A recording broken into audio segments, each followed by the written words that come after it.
We went to school together.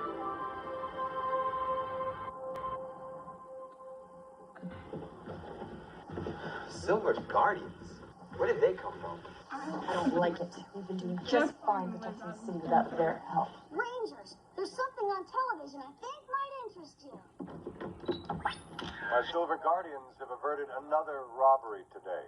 I'm sure the entire city sleeps better knowing they're looking out for us.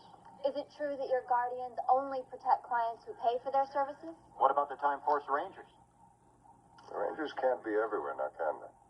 So the Silver Guardians are another one of your father's business ventures? Hold on. Wait. First the Ramai thing, and now this? Believe me, I'm just as surprised as you are. He's never shown any interest in the defense industry before. Your dad's helping to protect the city. That's a good thing, isn't it? He doesn't care about the city. He's in it for the money.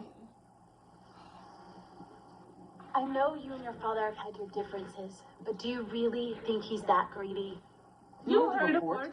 The Silver Guardians only protect people who can pay for it. I used to look up to that man. I want to be just like him. But now I realize all he really cares about is money. All his big plans for me. Even I became just another business venture.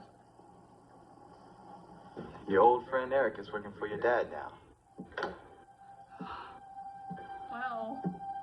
Well, not exactly friends. In prep school, we trained in karate together. He was a great fighter. He always had something to prove.